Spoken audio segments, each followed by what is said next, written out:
as this is the continuation of your theories in pharmacodynamics, so in drug action, theories of drug action. So in theories of drug action, we have completed with your receptor occupational theory and two-state receptor theory.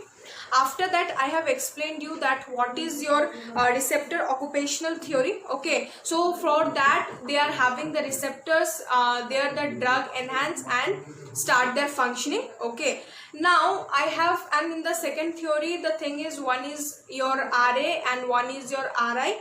So there are different methods. In the first method it act as an activator, and in second, that is, first one is your agonist and second one is your antagonist. In antagonist there is your the combination of your RA and RI, right? So we have ended that part, and after that I have told you in the next lecture we will be understanding the action effect sequence and drug effect.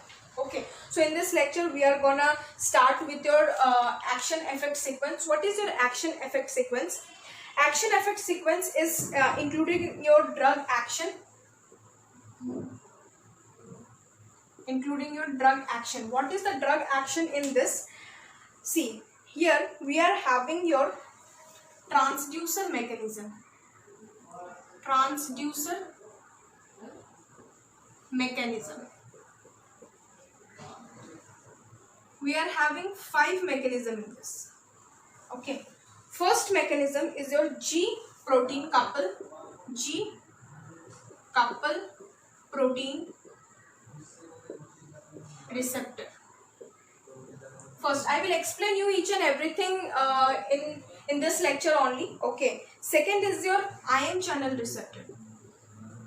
Second is your ion channel receptor. Okay. Third is your transmembrane enzyme link receptor. Transmembrane enzyme linked receptor. Okay. Fourth is your receptor regulating gene expression. Receptor regulating gene expression. Okay, and fifth is your transmembrane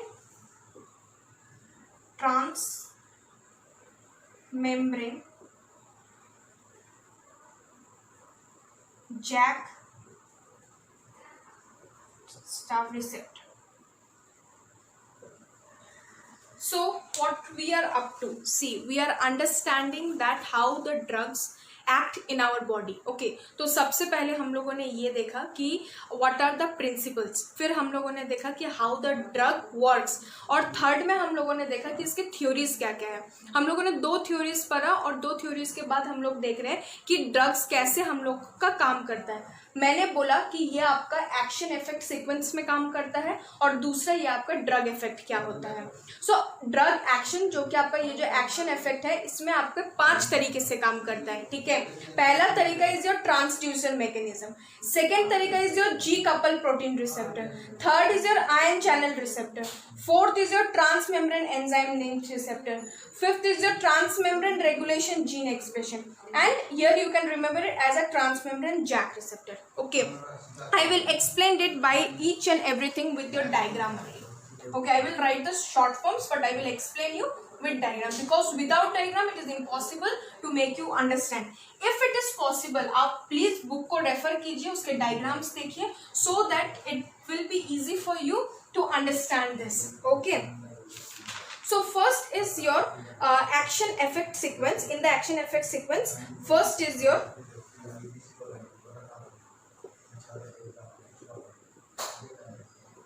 okay. This is your action effect sequence. Okay.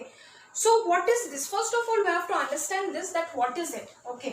It is initial combination of the drug within its receptor. What is this? It is your initial, सबसे पहले जो combination होता है, that is your initial combination. Okay, what it does, agonist two receptor. Okay, agonist two receptor, it does your conformational change. Conformational change. First thing. Second, what it does is if antagonists come to the receptor, then here there will be an exclusively for antagonist only. Exclusively for antagonist. Okay, these two things it happens to you. Now one thing more I want to make you understand this. Consequence of the drug action causing the change in the biological function through the series is an intermediate step or the transducer. Okay, कहने का क्या मतलब है? कहने का मतलब है कि हम लोगों का जो भी हम लोग का ड्रग एक्शन हो रहा है, देखो ये जो भी हो रहा है इज द ड्रग एक्शन. आपके ड्रग एक्शन में या तो एगोनिस्ट आएगा या आपका एंटागोनिस्ट आएगा. ठीक है, अगर एगोनिस्ट आता है तो कन्फर्मेशनल चेंज होता है, अगर एंटागोनिस्ट आता है तो आपका इसमें एक्सक्लूसिव चेंजेस होते हैं रिसेप्टर्स में. अब आपका वर्ड एक आता है ट्रांसड्यूसर. ट्रांसड्यूसर का क्या क्या काम है वो मैं आपको इसके बाद मैं आपको बताऊंगी, पर सबसे पहले मैं आपको बता देती हूँ कि ट्रांसड्यूसर होता क्या है. Consequences of the drug action, जब हम लोगों का ड्रग एक्शन होता है उसके कारण बायोलॉजिकल फंक्शन में चेंज होता है. किसके थ्रू चेंज होता है? ये आपका सर्विसेज के थ्रू चेंज होता है बाय द इंटरमीडिएट स्टेप. जैसे कि आपका ये ड्रग है, ड्रग आपका रिसेप्टर में जाके गया, या आपका बायोलॉजिकल स्टेप में ये आपका चेंज हुआ. पर ये बायोलॉजिकल स्टेप में कैसे चेंज होता है? एक ट्रांसड्यूसर के थ्रू आपका चेंज होता है. ये मैं आपको समझाने की कोशिश कर रही हूँ कि एक ड्रग जब हम लोग के बॉडी में जाता है कैसे अपना बायोलॉजिकल चेंज दिखाता है, ट्रांसड्यूसर के थ्रू दिखाता है. अब हम लोग बात करते हैं कि ट्रांसड्यूसर क्या होता है, ये हम लोग का कैसे फंक्शन करता है और आपका ये एक्शन इफेक्ट सीक्वेंस क्या कैसे इफेक्ट करता है. Right, so drug effect by the help of transducer. Okay, and it gives your drug effect by your receptor, which may be are of two type: recognition and transducer. Okay, so this is the thing. हम लोग ये अब recognition क्या होता है और transducer क्या होता है, दो टाइप के आपके रिसेप्टर मैंने बोला कि ड्रग आपका बायोलॉजिकल फंक्शन कैसे कर रहा है, ट्रांसड्यूसर से. ट्रांसड्यूसर कैसे कर रहा है? रिसेप्टर में जाके. रिसेप्टर कितने टाइप के होते हैं? दो टाइप के होते हैं. कौन कौन से होते हैं? आपका recognition and transducer. Okay, recognition कैसे होता है? एग्जाम्पल आपका specific ligand molecule, specific ligand molecule. और ट्रांसड्यूसर आपका क्या होता है? जो कि आपका सिर्फ और सिर्फ आपका एक सिग्नल रेस्पॉन्स देता है, जो सिर्फ और सिर्फ आपका एक सिग्नल रेस्पॉन्स देता है और कुछ भी नहीं. ठीक है, अब आते हैं हम लोग अब हम लोग बोलते हैं कि रिसेप्टर में भी आपके दो साइट होते हैं, टू साइट्स. इसमें मैं आपका रिसेप्टर वाला टॉपिक भी मैं आपको कवर कर दे रही हूँ क्योंकि it is very important to know. इसके बाद हम लोग ट्रांसड्यूसर मैकेनिज्म में जाने वाले हैं, इसलिए आपको ये पता होना जरूरी है कि रिसेप्टर के भी दो साइड होते हैं. कौन कौन से दो साइड होते हैं? आपका ligand bonding, okay, and second is your effective bonding. मैं आपको रिपीट कर देती हूँ कि क्या क्या मैंने बोला इसमें. मैंने सबसे पहले बोला आपका थ्योरीज में आपका मैंने बोला एक्शन इफेक्ट सीक्वेंस एक टाइप का होता है आपका, और आपका ड्रग एक्शन आपका होता है. एक्शन इफेक्ट सीक्वेंस किसको बोलते हैं? जो भी ड्रग हम लोगों का इनिशियल कॉम्बिनेशन कर रहा है उसको हम लोग बोलते हैं एक्शन इफेक्ट सीक्वेंस. इसमें क्या होता है आपका, या तो आपका एगोनिस्ट रिसेप्टर में जुड़ेगा या फिर आपका एंटागोनिस्ट रिसेप्टर में जुड़ेगा. अगर एगोनिस्ट रिसेप्टर में अगर जुड़ता है तो आपका यहाँ पे कन्फर्मेशनल चेंज होता है, पर अगर आपका एंटागोनिस्ट अगर जाके जुड़ता है तो आपका स्पेसिफिक एक्सक्लूसिव चेंज ही होता है. फिर मैंने आपको बोला कि सर आपको एक ट्रांसड्यूसर नाम का एक आपको वर्ड मिलेगा. वो क्या है? कोई भी ड्रग अगर बायोलॉजिकल चेंज कर रहा है तो उसको ट्रांसड्यूसर के थ्रू चेंज करना पड़ेगा. अब ट्रांसड्यूसर का बात आया तो फिर मैंने बोला कि अब ये ट्रांसड्यूसर कहाँ लगेगा तो रिसेप्टर में. रिसेप्टर दो टाइप के होते हैं जिसके दो साइट होते हैं. दो टाइप कौन कौन से होते हैं आपके? Recognition and transducer. रिकॉग्नाइजेशन क्या होता है? स्पेशल आपका लाइगेंड बॉन्ड होता है, जबकि ट्रांसड्यूसर क्या होता है आपका? ट्रांसड्यूसर आपका सिग्नल रेस्पॉन्स होता है. इसके भी दो साइट होते हैं. क्या क्या दो साइट होते हैं? लाइगेंड बॉन्डिंग होता है और इफेक्टिव बॉन्डिंग होता है. अब ये इतना बड़ा कहानी मैंने आपको क्यों सुनाया? इसलिए सुनाया क्योंकि मुझे आपको ट्रांसड्यूसर के बारे में बताना है कि उसका मैकेनिज्म क्या है। ओके, तभी तो मैं आपको G protein, then your iron receptor, तभी तो मैं आपको समझा पाऊंगी। ओके, सो अब आते हैं हम लोग आपका ट्रांसड्यूसर में। Okay, so transducer mechanism, transducer mechanism, transducer mechanism में क्या होता है आपके, ये 3 कैटेगरीज में ये डिवाइड होता है। ये आपके 3 कैटेगरीज में डिवाइड होता है। कौन कौन सा होता है आपका, ये हम लोग का होता है जी कपल प्रोटीन रिसेप्टर, जी कपल प्रोटीन रिसेप्टर सेकेंड। अच्छा चलिए, पहले मैं आपको जी कपल प्रोटीन रिसेप्टर के बारे में मैं आपको बता देती हूँ। इसमें क्या होता है, ये हम लोग का large family, it's a large family. तीन कैटेगरीज होते हैं। Please try to understand what I am trying to get you, that action effect sequence. In action effect sequence I have explained you everything. Now I am coming to your transducer mechanism. In transducer mechanism there are 3 categories. In the 3 categories the first one is your G couple protein receptor. Now what is G couple protein receptor? G couple protein receptor में क्या होता है, it's a large family of cell membrane structure. ये हम लोगों का large family of cell membrane structure है। okay, इसमें हम लोगों का क्या होता है, इसमें हम लोग का 7 हेलिकल अमाइनो एसिड सीक्वेंस होती है। ऐसे 7 नंबर होता है अमाइनो एसिड सीक्वेंस का। ठीक है, ये क्या होता है, हम लोग का लार्ज फैमिली होता है, और क्या होता है, ये हम लोगों का 7 हेलिकल अमाइनो एसिड सीक्वेंस का होता है। इसमें से अगर 6 is divided into 2 part, 3 and 3, तो 3 होता है आपका एक्स्ट्रा सेलुलर, 3 होता है आपका एक्स्ट्रा सेलुलर, और 3 होता है आपका इंट्रासेलुलर। परफेक्ट, इतना तक आपको समझ में आ गया क्या होता है। सबसे पहले हम लोग का क्या होता है कि हम लोग का action effect sequence, action effect sequence किसको बोलते हैं, इनिशियल कॉम्बिनेशन को बोलते हैं, जिसमें कि आपका ट्रांसड्यूसर मैकेनिज्म आता है, जिसमें कि आपका 3 कैटेगरी होता है। जिसमें पहला कैटेगरी है आपका जी कपल प्रोटीन रिसेप्टर। ये एक बहुत large family of cell membrane है, जिसमें 6 हेलिकल स्ट्रक्चर्स होते हैं। ये 3 हिस्सों में डिवाइड होते हैं, 3 आपका एक्स्ट्रा सेलुलर होता है और 3 आपका इंट्रासेलुलर होता है। Okay, now come to your second thing कि आपका जी कपल प्रोटीन रिसेप्टर क्या होता है। The second thing is this, इसमें क्या होता है आपका, मैं अगर आपको डायग्रामेटिकली समझाऊं, ये 3 हो गया आपका, 3 हो गया आपका एक्स्ट्रा सेलुलर और 3 हो गया आपका इंट्रासेलुलर। ओके, नाउ अगर मैं इसको समझाऊं, ये क्या होता है, ये हम लोगों का फ्लोट करता है मेम्ब्रेन में। ये कहाँ पे फ्लोट करता है आपका, मेम्ब्रेन में। ओके, तो ये क्या होता है, फ्लोट करता है मेम्ब्रेन में।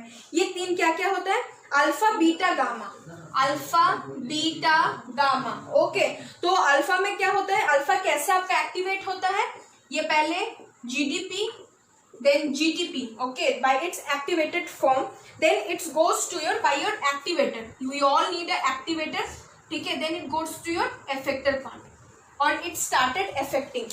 Now this, and what this is called, this is also known as your hydrolyze. This is also known as your hydrolyze. Now come to your beta and gamma. Beta and gamma क्या करता है, ये आपका K membrane को affect करता है। ये आपका मतलब कि आपका पोटेशियम मेम्ब्रेन को ये आपका इफेक्ट करता है। अब आते हैं हम लोग कि ये मेनली आपको कैसे इफेक्ट करता है। पहले मैंने आपको इसके बारे में बता दिया, जी कपल प्रोटीन के बारे में, कि क्या क्या होता है। ये आपका 6 हेलिकल स्ट्रक्चर्स होते हैं, 6 हेलिकल प्रोटीन स्ट्रक्चर होते हैं। 3 आपका एक्स्ट्रा सेलुलर होता है, 3 आपका इंट्रासेलुलर होता है। जो 3 आपका जो इंट्रासेलुलर होता है और एक्स्ट्रा सेलुलर में 3 जो होते हैं वो होता है आपका अल्फा बीटा गामा। अल्फा में क्या होता है आपका कि अल्फा आपका जीडीपी टू जीटीपी में ये चेंज होता है with the help of activator. This process is known as your hydrolase. Okay, now it are having 3 major pathway. This is having 3 major pathways. What are the 3 major pathways are? First is your adenylase. The first one is your adenylase. Okay. Second, adenocyclase. Okay. Second one is your phospholipase. Second one is your phospholipase. Okay. And third one is your channel regulation pathway. Third one is your channel regulation pathway. Okay, this three is your three mechanism जिसके through ये आपका होता है. Now come to your one diagram जिसमें मैं आपको explain कर दूंगी कि ये कैसे हो रहा है. ओके, सी, सबसे पहले आपका हुआ acetyl. Okay, adenylyl cyclase. Adenylyl cyclase ने क्या किया, आपका एटीपी के through, please see it properly, आपका एटीपी के थ्रू CAMP चैनल से ये आपका protein kinase, I think I should rub it and explain you in a bigger way. Okay, तो हम लोग बात कर रहे हैं जी प्रोटीन के बारे में. ओके, तो सबसे पहले इसका मैं आपको डायग्राम बता देती हूँ. तो सबसे पहले आपका आता है एडिनाइल साइक्लेस. ये क्या करता है, आपका कैम के थ्रू और एटीपी के थ्रू आपका एक्टिवेट होता है. किसमें एक्टिवेट, किसके थ्रू एक्टिवेट होता है, प्रोटीन काइनेस के थ्रू ये एक्टिवेट होता है. ये आपका किसके थ्रू एक्टिवेट होता है, प्रोटीन काइनेस के थ्रू. ओके, जो कि आपका थ्री वे में ये आपका काम करता है. कैसे, क्या क्या करता है, protein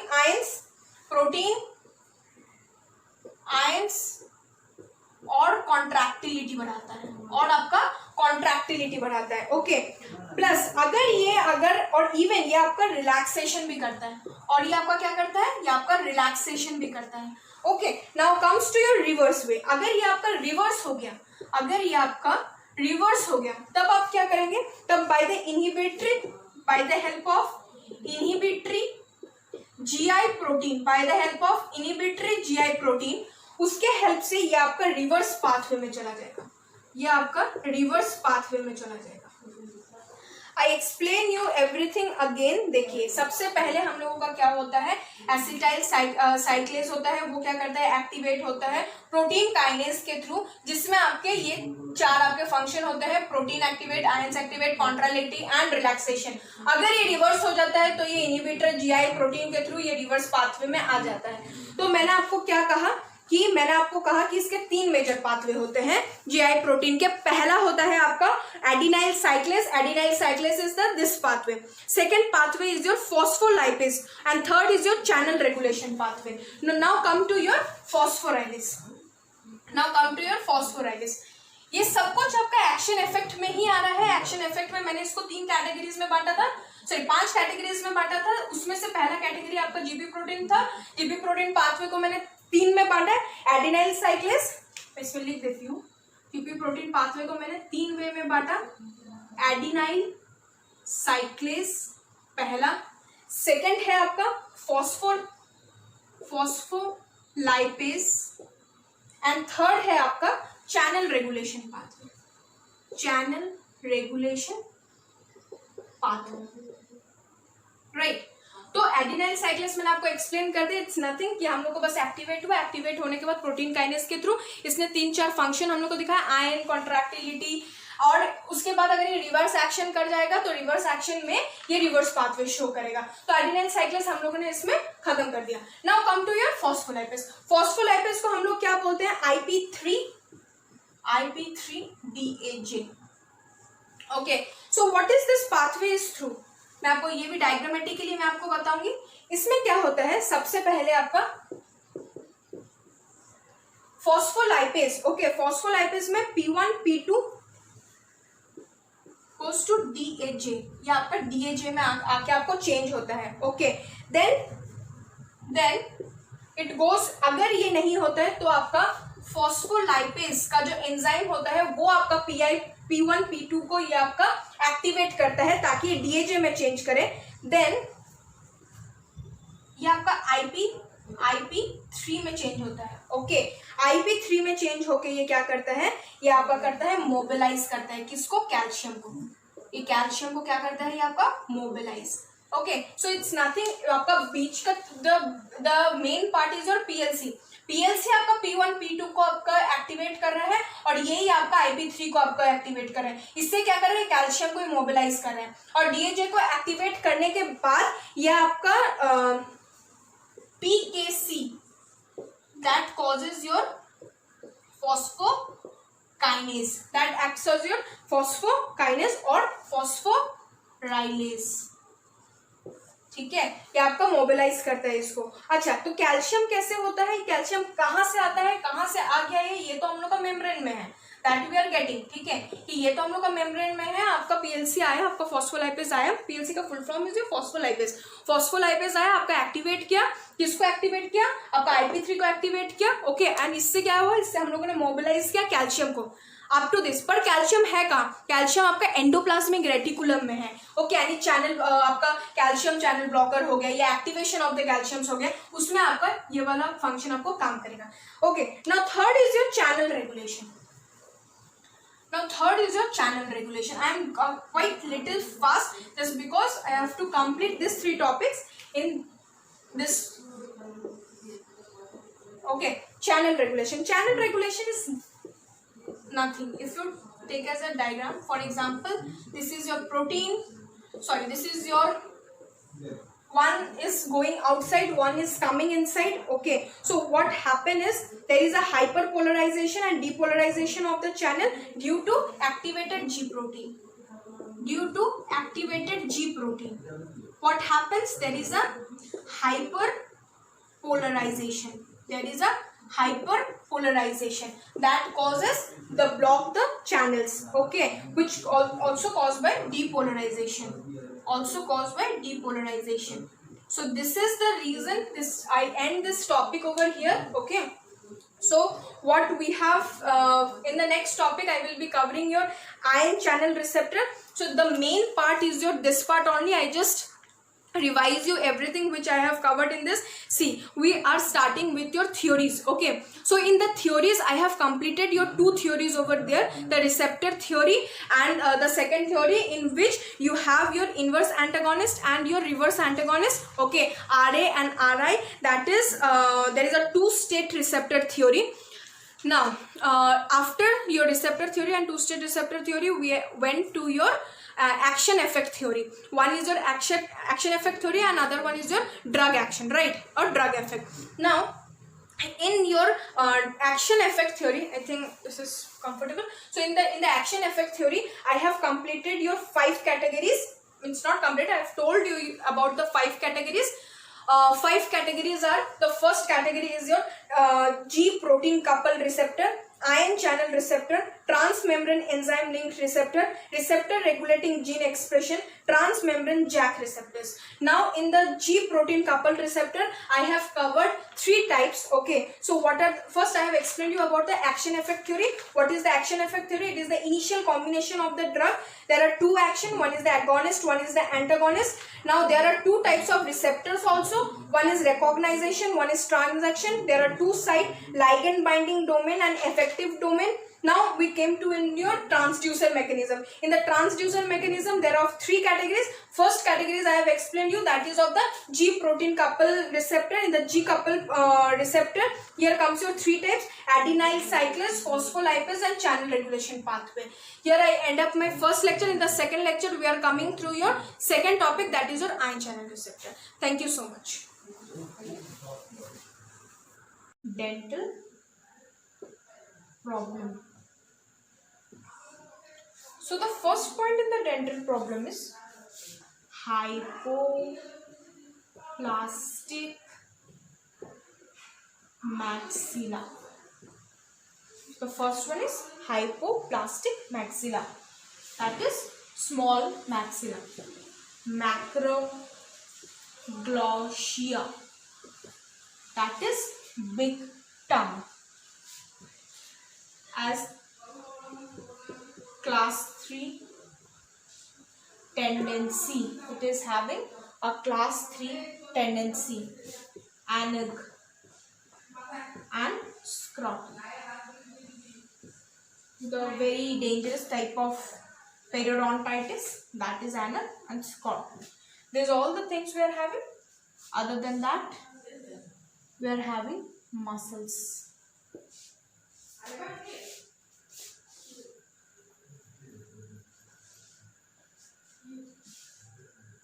Muscles. So in the muscles, we are having hypotonic.